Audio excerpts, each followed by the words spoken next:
প্রিয় ছাত্রছাত্রীরা, আজকে আমি তোমাদেরকে এই ভিডিওর মাধ্যমে পরিবেশের যে সমস্ত প্রশ্নগুলো দেওয়া হয়েছে 2026 সালের রায় মার্টিন প্রশ্নবিচিত্রাতে ক্লাস 5-এর তৃতীয় পর্যায়ক্রমিক মূল্যায়নের জন্য স্কুল নম্বর 2, পেজ নম্বর 219, সেখানে যে সমস্ত প্রশ্নগুলো আছে সমস্ত প্রশ্নগুলোর উত্তর আমরা আলোচনা করবো আজকে এই ভিডিওর মাধ্যমে। তোমরা ভিডিওটা শুরু থেকে শেষ অবধি অবশ্যই দেখবে এবং চ্যানেলে যদি নতুন হয়ে থাকো অবশ্যই তোমরা চ্যানেলটাকে সাবস্ক্রাইব করে রাখবে পরবর্তী স্কুলগুলোর প্রশ্ন উত্তর পাওয়ার জন্য। এবং এর আগের যে স্কুলগুলো ছিল সেগুলোর প্রশ্ন উত্তর আমরা আলোচনা করে দিয়েছি, অর্থাৎ আগের যে 1 নম্বর স্কুল ছিল সেই 1 নম্বর স্কুলের প্রশ্ন উত্তর আমরা আলোচনা করে দিয়েছি। তোমরা সেই যে কোর্স অপশান সেখান থেকে সেই প্রশ্ন উত্তরগুলো তোমরা সেখান থেকে দেখে নিতে পারবে, সেখান থেকে দেখে নিও সেই প্রশ্ন উত্তরগুলো। আজকে আমরা এই 2 নম্বর স্কুলের প্রশ্ন উত্তরগুলো আলোচনা করব এবং এই 2 নম্বর স্কুলের প্রশ্ন উত্তরগুলোর পিডিএফ তোমরা পরবর্তীতে আমাদের টেলিগ্রাম চ্যানেল থেকে পেয়ে যাবে। ডেসক্রিপশানে আমাদের টেলিগ্রাম চ্যানেলের লিঙ্ক দিয়ে দেওয়া হয়েছে, সেখানে যুক্ত হয়ে যাবে। তাহলে তোমরা পরবর্তীতে সেখান থেকে তোমরা পরবর্তীতে পিডিএফগুলো টেলিগ্রাম চ্যানেল থেকে পেয়ে যাবে। একের দাগে বলা আছে, দেখো সঠিক উত্তরটি নির্বাচন করে বাক্যটি লেখো। প্রথম প্রশ্ন বলা আছে, সূর্য থেকে পৃথিবীতে আলো আসতে সময় লাগে। সূর্য থেকে পৃথিবীতে আলো আসতে সময় লাগে 8 মিনিট, অপশান খ। পরবর্তী প্রশ্ন দেখো, বলা আছে জীবাশ্ম জ্বালানি হলো, তাহলে জীবাশ্ম জ্বালানি হলো এখানে অপশান ক অর্থাৎ কয়লা। তারপর বলা আছে 1.3 আয়লা হয়েছিল, তাহলে সেটা অপশান গ অর্থাৎ 2009 সালে। এর পরবর্তী প্রশ্ন বলা আছে, দেখো সেটা বলা আছে কি মুখ্য জোয়ারের মূল কারণ হলো, মুখ্য জোয়ারের মূল কারণ হলো কি অপশান খ অর্থাৎ চাঁদের আকর্ষণ। তার পরবর্তী প্রশ্ন, ভূমিকম্পের দেশ বলা হয়, তাহলে ভূমিকম্পের দেশ বলা হয় অপশান ঘ অর্থাৎ জাপানকে। এর পরবর্তী প্রশ্ন, আগ্নেয়গিরি থেকে, তাহলে আগ্নেয়গিরি থেকে লাভা বেরিয়ে আসে অপশান ক। এর পরবর্তী প্রশ্ন 2-এর দাগে বলা আছে শূন্যস্থান পূরণ করতে বলা হয়েছে এখানে। তো প্রথম প্রশ্ন কি বলা আছে, দেখো যে অন্যায় দেখলে সবসময় তার প্রতিবাদ করবে, অন্যায় দেখলে সবসময় তার প্রতিবাদ করবে। এর পরবর্তী প্রশ্ন, পৃথিবীর উপগ্রহের নাম, পৃথিবীর উপগ্রহের নাম কি? পৃথিবীর উপগ্রহের নাম হলো চাঁদ। এর পরবর্তী প্রশ্ন, একই স্থানে জোয়ার ও ভাটার মধ্যে সময়ের পার্থক্য, তাহলে হবে 6 ঘন্টা 12 মিনিট। তাহলে লিখবে 6 ঘন্টা 12 মিনিট, 6 ঘন্টা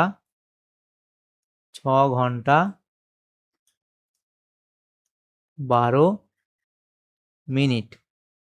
এর পরবর্তী প্রশ্ন, পুরুলিয়ার লোকনৃত্যের নাম, পুরুলিয়ার লোকনৃত্যের নাম সেটা হবে ছৌ নাচ। এর পরবর্তী প্রশ্ন, পালকি ড্যাশ দিয়ে তৈরি, তাহলে পালকি কাঠ দিয়ে, পালকি কাঠ দিয়ে তৈরি। তার পরবর্তী প্রশ্ন, প্রথমে রিকশায় ড্যাশ বয়ে নিয়ে যাওয়া হতো, তাহলে প্রথমে রিকশায় মানুষ বয়ে নিয়ে যাওয়া হতো, মানুষ বয়ে নিয়ে যাওয়া হতো। এর পরবর্তী যে প্রশ্নগুলো আছে দেখো বলা আছে কি 3-এর দাগের, ঠিক বাক্যের পাশে টিক চিহ্ন দাও, ভুল বাক্যের পাশে ক্রস চিহ্ন দাও। প্রথম প্রশ্ন, কয়লা পুড়িয়ে জলবিদ্যুৎ তৈরি হয়, তো এটা এখানে ভুল বলা হয়েছে। তার পরবর্তী প্রশ্ন দেখো, বিশালাক্ষীর আম বাগানে প্রায় 3000 আম গাছ আছে, এটা এখানে ভুল বলা হয়েছে। তো এই প্রশ্নটা তোমরা একবার তোমাদের ক্লাস টিচার থেকে দেখে নেবে। এর পরবর্তী প্রশ্ন বলা হয়েছে, সূর্যের আলো সোলার প্যানেলে ফেলে বিদ্যুৎ শক্তি তৈরি করা হয়, এটা সঠিক বলা হয়েছে। তার পরবর্তী প্রশ্ন 3.4-এ বলা হয়েছে, দেখো যে পৃথিবী এক পাক ঘোরে, পৃথিবী এক পাক ঘোরে 23 ঘন্টায়, এটা ভুল বলা হয়েছে। তার পরবর্তী প্রশ্ন, ধোঁয়াতে কার্বন মনোক্সাইড নামক বিষাক্ত গ্যাস থাকে, ধোঁয়াতে কার্বন মনোক্সাইড নামক বিষাক্ত গ্যাস থাকে, তাহলে এটা এখানে ঠিক বলা হয়েছে। এর পরবর্তী প্রশ্ন দেখো, কলা পেঁপে শক্ত কাণ্ডের গাছ, এটা ভুল বলা হয়েছে। তাহলে প্রথম প্রশ্নটা ভুল বলা হয়েছে, দ্বিতীয়টা ভুল বলা হয়েছে, তৃতীয়টা ঠিক বলা হয়েছে, তারপর 4 নম্বরটা ভুল বলা হয়েছে, 5 নম্বরটা আবার ঠিক বলা হয়েছে, 6 নম্বরটা আবার এখানে ভুল উত্তর, এখানে ভুল বলা হয়েছে। এর পরবর্তী প্রশ্নগুলো দেখো বলা আছে কি, সেখানে আছে 4-এর দাগের প্রশ্ন, একটি বাক্যে উত্তর দাও। 4-এর দাগের 1-এর প্রশ্ন, পথের পাঁচালী এর লেখককে, পথের পাঁচালী এর লেখককে, লিখে বিভূতিভূষণ বন্দ্যোপাধ্যায়, বিভূতিভূষণ, পথের পাঁচালী এর লেখককে বিভূতিভূষণ বন্দ্যোপাধ্যায়, বিভূতিভূষণ, বিভূতিভূষণ বন্দ্যোপাধ্যায়, বিভূতিভূষণ বন্দ্যোপাধ্যায়। এর পরবর্তী প্রশ্ন বলা আছে, দেখো একটি প্রচলিত শক্তির নাম লেখো, তাহলে একটি প্রচলিত শক্তির নাম তোমরা লিখবে, একটি প্রচলিত শক্তির নাম তোমরা লিখবে। প্রচলিত শক্তি লিখবে, জলবিদ্যুৎ লিখবে। এর পরবর্তী প্রশ্ন বলা আছে কি, 4.3 দাগের প্রশ্ন দেখো এখানে কি বলা আছে যে ভুটানের ঝালংয়ে কোন জলবিদ্যুৎ কেন্দ্র আছে। কিন্তু এটা মনে হয় মনে হয় জলঢাকা নদীর উপরে যে জলবিদ্যুৎ কেন্দ্র আছে, হয় এটা। এই প্রশ্নটা মনে হয় একটু কোনো সমস্যা ভুল আছে, তো এটা তোমরা একবার ক্লাস টিচার থেকে তোমাদের দেখে নিও। এর পরবর্তী প্রশ্ন 4.4 বলা আছে মরা কোঠাল কোন তিথিতে হয়। তাহলে মরা কোঠাল কোন তিথিতে হয়, তাহলে লিখবে কি অষ্টমী তিথিতে, অষ্টমী তিথিতে। এর পরবর্তী প্রশ্ন কি বলা আছে দেখো, এটা অষ্টমী তিথিতে। এর পরবর্তী প্রশ্ন একটি পরিবেশ বান্ধব যানবাহনের নাম লেখো। তাহলে একটি পরিবেশ বান্ধব যানবাহনের নাম তোমরা লিখবে সাইকেল লিখবে, সাইকেল। এর পরবর্তী প্রশ্ন কোন দেশে প্রথম কাগজ তৈরি হয়। তাহলে কোন দেশে প্রথম কাগজ তৈরি হয় তোমরা লিখবে চীন দেশে প্রথম কাগজ তৈরি হয়। পরবর্তী প্রশ্ন 5 দাগে বলা আছে বাম স্তম্ভ ডান স্তম্ভ মেলাও। তাহলে বাম স্তম্ভ ডান স্তম্ভের দিকে মেলাতে বলা হয়েছে, তাহলে এখানে বাম দিক এবং ডান দিক দেওয়া হয়েছে। দেখো এখানে বাম স্তম্ভে বলা আছে জেব্রা ক্রসিং, তাহলে সেটা হবে এখানে ছয়ের সাথে মিলবে সাদা কালো রাস্তা। এরপরে যেটা আছে দেখো বলা আছে কি ধূমকেতু, সেটা হবে এখানে ঘয়ের সাথে মিলবে সুমেকার লেভি।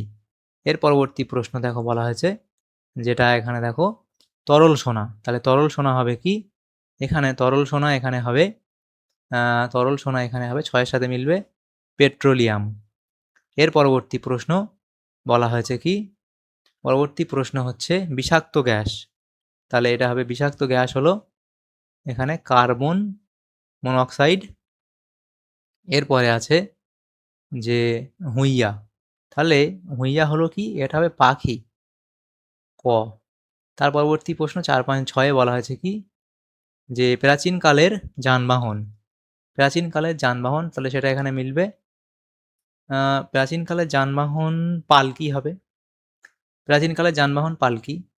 এর পরবর্তী যেটা আছে দেখো সেটা এখানে বলা হয়েছে কি যে পানসি, পানসি হলো এক প্রকার নৌকা।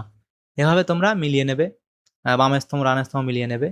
তার পরবর্তী যে প্রশ্নগুলো আছে দেখো সেখানে বলা হয়েছে কি পরবর্তী প্রশ্নগুলোতে 6 দাগের প্রশ্ন এখানে আছে দেখো যে অতি সংক্ষিপ্ত উত্তর দাও যে কোনো 5টি, 2 নম্বর করে দেওয়া। 7 দাগের প্রশ্ন আছে যে সংক্ষিপ্ত উত্তর দাও, এখানে 3 নম্বর করে দেওয়া আছে প্রশ্ন উত্তরগুলো, সেগুলো দেখো পরবর্তী প্রশ্ন আমরা পরবর্তী পেজে আলোচনা করব। এখানে 6.1 বলা আছে অপরিচালিত শক্তির 2টি উদাহরণ দাও, লিখবে। 6.2 দাগের প্রশ্ন বলা আছে দেখো কোন কোন গ্যাসগুলি বৃষ্টির জলে মিশে অ্যাসিড বৃষ্টি তৈরি করে, এগুলো তোমরা লিখবে। পরবর্তী প্রশ্ন হড়পা বান কাকে বলে, 2টি প্রাকৃতিক দুর্যোগের নাম লেখো। 5 দাগের প্রশ্ন এখানে বলা আছে দেখো কি বলা আছে বন থেকে আমরা কি কি পাই, সৌরশক্তিতে চলে এমন কয়েকটি জিনিসের নাম লেখো, সূর্যগ্রহণ কাকে বলে, তাহলে সেটা তোমরা লিখবে। এর পরবর্তী যে প্রশ্নগুলো আছে দেখো বলা আছে 7 দাগের প্রশ্ন বলা আছে সংক্ষিপ্ত উত্তর দাও যে কোনো 3টি। তাহলে 7.1 দাগে বলা আছে কিভাবে চন্দ্রগ্রহণ হয় তার একটি পরিষ্কার চিত্র অঙ্কন করো এবং চিহ্নিত করো, এটা তোমরা এঁকে দিতে পারো বা তোমরা তোমাদের বই থেকে এঁকে নিতে পারো বা ক্লাস টিচার থেকে এঁকে নিতে পারো। 7.2 এর প্রশ্নে বলা আছে দেখো শিশুদের 3টি অধিকার লেখো, তারপরে জলচক্রটির ছকের মাধ্যমে দেখাও। তার পরবর্তী প্রশ্ন দেখো বলা হয়েছে কি যে ভূমিকম্পে আমাদের কি কি ক্ষতি হতে পারে, তাহলে এই কি কি ক্ষতি হতে পারে লিখবে। তার জন্য আমাদের কি কি সাবধানতা অবলম্বন করতে হবে, তাহলে ভূমিকম্পের সময় কি কি সাবধানতা অবলম্বন করতে হবে সেগুলো লিখবে। 7.5 দাগে বলা হয়েছে প্রশ্ন সুন্দরবনে কোন কোন উদ্ভিদ ও প্রাণী পাওয়া যায়, তাহলে কোন কোন উদ্ভিদ ও কোন কোন প্রাণী পাওয়া যায় সেটা এফ দিয়ে লিখবে, তাহলে প্রশ্ন উত্তর হয়ে যাবে। তাহলে দেখো আমাদের এখানে যে প্রশ্নগুলো ছিল সেগুলো আমরা আলোচনা করলাম আজকে এই ভিডিওর মাধ্যমে। তো এখানে একটা প্রশ্ন আমি তোমাদের বলে দিই, এখানে যে প্রশ্নটি ছিল দেখো 4.2 দাগের প্রশ্ন একটি প্রচলিত শক্তি উৎসের নাম লেখো। তো একটি প্রচলিত শক্তি উৎস তোমরা লিখবে কয়লা লিখবে, একটি প্রচলিত শক্তি উৎসের নাম লিখবে কয়লা লিখবে। এই প্রশ্নটা একবার তোমরা ঠিক করে নিও। তাহলে আমাদের এখানে যে সমস্ত প্রশ্নগুলো ছিল সমস্ত প্রশ্নের উত্তর আমরা আলোচনা করলাম আমরা এই ভিডিওর মাধ্যমে 2 নম্বর স্কুলে পরিবেশের ক্লাস 5-এর। তোমার যদি সামান্যতম উপকার এসে থাকে ভিডিওটা অবশ্যই একটা লাইক করবে এবং বেশি বেশি করে বন্ধুদের সাথে শেয়ার করবে। আর পরবর্তী যে স্কুলগুলো আছে সেগুলোর প্রশ্ন উত্তর পাওয়ার জন্য তোমরা আমাদের চ্যানেলটাকে সাবস্ক্রাইব করে রাখবে এবং পিডিএফগুলো পাওয়ার জন্য আমাদের টেলিগ্রাম চ্যানেলে যুক্ত হয়ে যাবে, তাহলে তোমরা সেখান থেকে পরবর্তীতে পিডিএফগুলো পেয়ে যাবে। Thank you, thanks for watching.